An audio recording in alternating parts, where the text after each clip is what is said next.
go ahead and roll. Hey guys, it's Katarina, and I am going to record Clark, Miguel, Dana, and I talking about some philosophy stuff we learned in Neopragmatism. They don't know I'm recording them, so it's going to be really interesting. Be prepared to watch Asia's Next Top Philosophers. Because when we moved in, you know, it wouldn't fit through the door, right? Yeah. What's up? Hello. Hi. Did you take the label off my bottle? Which label is that? One day one. One day. So, But like, have you guys reviewed for the Neoprag stuff? everything. Well, Can we like do like a run through or something? Yeah, for the exam. What topic should we talk about first? Like Sunny said, now we're supposed to be talking about scientific advancements that changed philosophical issues and contexts. Yeah, it's okay. What are you going to be talking about? I can think of one. I can think of pretty much all scientific technologies and how they contribute to how much of a cyborg we are. I know there's a philosopher, she's a postmodernist, feminist, Donna Haraway. Have you guys heard of her? But she has this view that she's a Marxist as well. But yeah, she has this view that philosophy or the different fields of sciences, like all technology, like for example cell phones, that's a big one. Yeah. Even like our social networks like Facebook, Instagram, Twitter contribute to us human beings being a cyborg, or how much we depend on technology. So it's not like a prosthetic cyborg? That's included. She talks pretty much about all scientific developments and how much we're dependent on it. And for this created a lot of debates in, say, the Cartesian view of like, it creates blurs of like the mind-body split, gender, roles. So you're meaning like they're extensions of you? Yeah, they're extensions of you. Like, we all have, well, except you, but we all have our phones. But most of the time, your phone's always in your hand, right? Well, Yes.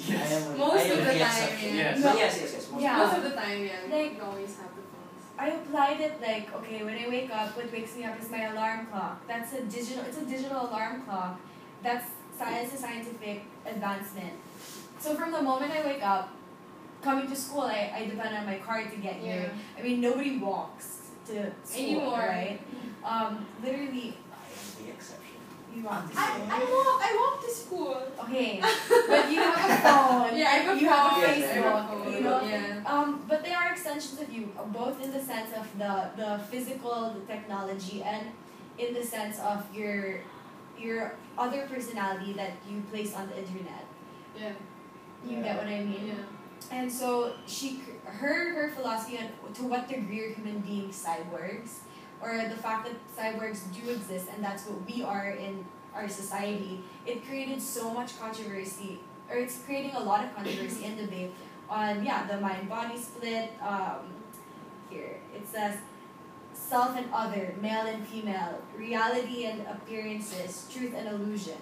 So she's blurring a lot of lines by her saying that we are cyborgs. So that's her main argument. Well, her argument, that it does, even in, like, it's, I guess off of like if you want to expand off of Darwin's evolution and how, for example, the only difference we are towards animals is now in degree, not kind. Yeah. It's the same thing, where in gender roles, race, everything, we're so, her placing the label of cyborgs blurs the lines and all of that, and hierarchy in politics, Class. in class. Like, you guys know what I mean, right? Yeah. It's very, I suppose what you would say, like, maybe when we were born, like our generation, like 1990s, like we wouldn't expect all of this technology to advance. I don't know, just to change our lives. Like, we're in the day and era where kids play with iPads. They don't go outside and play soccer or like jump rope or hopscotch. I don't even think my cousins know what hopscotch is.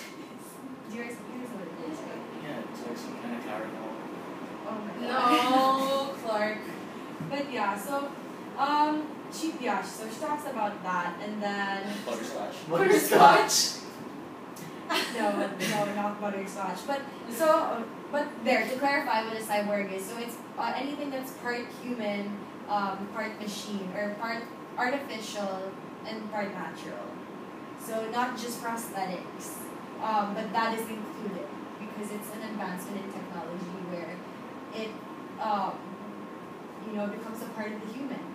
Like, the moment you lose your phone, you freak out, right? You don't know where it is. You just go completely crazy. Or the moment you lose your keys to your car, you freak out. So it's an extension of you. And she says in her works, it's simian cyborgs and women, their invention of nature, right? So she says what happens is the energy from us flows into our technology or our machinery. And then it feeds off of it. Even like the Instagram feed or Facebook feed, right? The people who you check or who you stalk or like the accounts you check the most, Facebook recognizes that. And then on the recommendations page or on your news feed, it's the same people who keep showing up, right? So it's feed in most audiences. Yeah, exactly. And then same with even Instagram and your Explorer part, it puts accounts that are similar to the accounts you constantly visit. It's like technology is slowly starting to know you and your personality, your likes, and so in a way it's a bit creepy because she's right. Like we are starting to become like this cyborg. So yeah, that's what her theory carries that concept, and then in today's society is formed the mentality of the distinguished man, woman, God, mind, body. That's the main point, that it really blurs out the lines between the mind and body, between God and man. It starts to question a lot of the traditional Cartesian philosophy. You guys get it? Yeah. Doesn't that lead to what you were talking about earlier? Well, about the electron scanner thing, right? Since we're talking about EEG. EEG. I think I've already told you about this. The EEG is like it's a machine used to scan our brains. Well, it's not scan, but it's hooked up to the head. Then from there you can see if there lies any brain activity. Okay. These brain activities are divided into different types, like alpha, beta, theta, and each wave has a corresponding effect. Like if you're in this wavelength, then you must be sleeping or whatever. Then a different wavelength would indicate that you're high in some sort of drug. Okay. Yeah. But all in all, it simply detects your brain activity. Brain activity. So when I looked about that EEG, it sort of implies a lot of things, philosophically. Yeah. Because there's this thing now with advertising. They call it neuromarketing. Yeah. So I think you're getting it now. You use that EEG and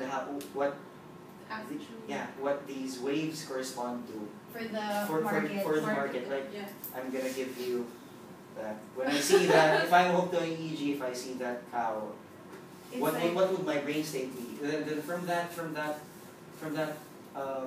those results, they could use those results to manipulate those advertisements into making it a better. And then people wanting to buy the product and what. So it's Possibly. like hypnotizing.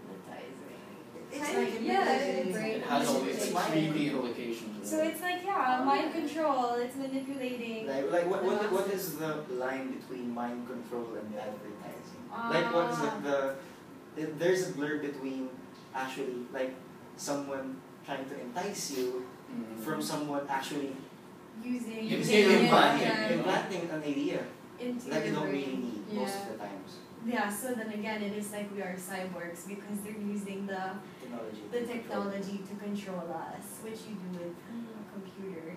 So yeah, like Sims, like Donna Haraway's The Sims. So that's like what you were talking about with computationalism and the mind. No, kasi parang I'm thinking computation in a sense kinda it's too technical, but I think I'll be talking about yung theory, the identity theory of the mind. Okay. Yeah. That makes more sense. It's weird. It's kind of weird kasi, pero it kind of goes with what you guys said about the mind and the body. So with you, there's already a presupposition that the body exists and the mind exists, Okay. right? But then, with the identity theory, I think it's like the mind is reduced to the brain. Because sometimes, when we speak of the brain or the mind, we relate it to the brain. Yeah. Already, we always when like the mind cannot exist without the brain. Like there is no consciousness in itself. Yeah. You need the brain. So the identity theory holds like the mind exists or the mental states exist,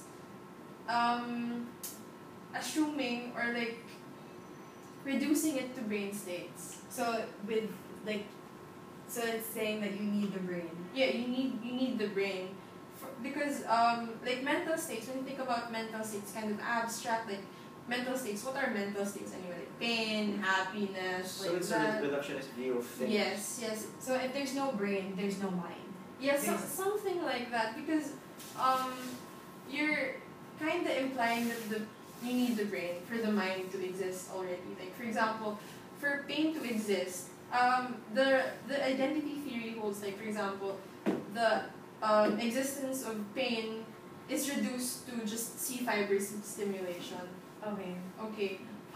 The reason why we are in pain Is because is it because corresponds to that. yeah, that it And the identity theory. is like that. But then, sobrang dami kasi ng, what's this, ng objections against the identity theory, and there are lots of kinds. It's kind of an old view So, now already. So that's like what he was saying. Yeah, he with was also- using. Yeah. What is it Because called? it kind of implies that you're wanting to do something corresponds to that brain state. So it's like Yeah. the identity theory That applies brain to what is you're mind, saying. Yeah. brain is mind. Brain Yeah. side, yeah. And then, okay, I see that. But then, But I think it works. So Yeah. that could be anecdotal though, an anecdotal defense of What- that. what's that? Yeah. but then I don't think that I think Donna Haraway's theory would contradict the identity theory because of the fact that she blurs everything, right? The mind and the body, where it Yeah. starts and begins. Because if that's so, well, no, I mean that would get really technical, because you could say that like your mind, you have like if you see people have different personalities in person and then their Facebook personality or their internet personality. You know what I mean? Yeah. Yeah. Okay. What about you? Me? Yeah, what do you mean? Moi? Well, I don't know, but I mean, from listening to what you guys are talking about, I think that one common theme here, besides scientific progress In the mind. in the mind, is that we're essentially talking about anticipation. I Okay. mean, with you and you, I mean, what would this lead to? Yeah. This Yeah. scientific advancement, what would this lead to? Implication. And it implies a lot of things about the mind and the body, and Advertising. ethics, Yeah, and yeah. you know, and I guess one thing we can also put into consideration would be social and political philosophy, because I mean, I've been reading the newspaper this morning, the Inquirer, the Inquirer,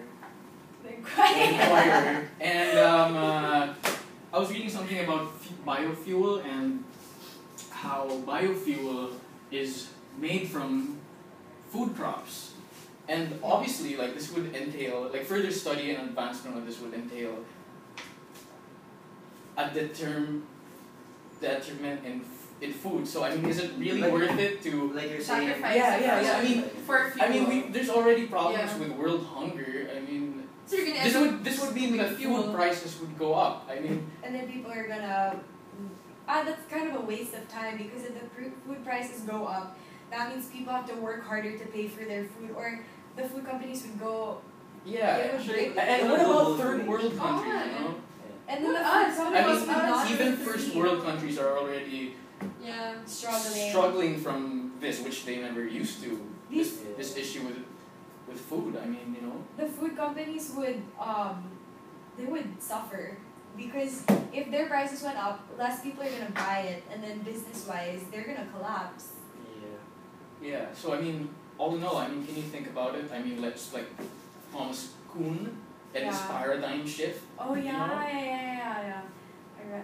This paradigm shift in science and theory and truth and all that. So it comes right? down to prioritizing Prior- what scientific prioritizing what- developments. Yeah, or prioritizing what is The more needs, important. yeah, than either the food or fuel. But then I find it too elitist, kinda. What's the Well, I'm very yeah. elitist. but yeah, it's like prioritizing gas over. Food. Yeah. I mean, at the end of the day, you know, I think it's that like the people who are making these who are like investing a lot of their time and money into the advancements in scientific technology, they have to learn to like prioritize what's like more important to all of humanity, not just what interests you the But most. actually, does science actually amount to But good? yeah, but there's one thing Yeah. though. There's Good point, one good point. thing though. Like that we have not talked about. Science. If it wasn't for science, we wouldn't have so much kick-ass movies. That is true. I mean, Yeah. if everything we're Yeah. talking about is just like cliche plots in big Yeah. blockbuster movies, Yeah, like the we're Terminator with your cyborg thing. Yeah, or transcendence. Yeah, Transcendence, yeah, right? Yeah. I think that's a good point. Is now that people are becoming less interested in like Star Trek, Star Wars kind of phase, like what's on the outside of the universe and Mhm. everything. They're more into Yeah. the universe within our minds. Yeah, the fantasy element has gone down, definitely. Within our minds and within the technology advancements that have affected our humanity itself. But definitely though, science really matters. I think that would be why Neoprag is so important. I just want to let you guys know I recorded you!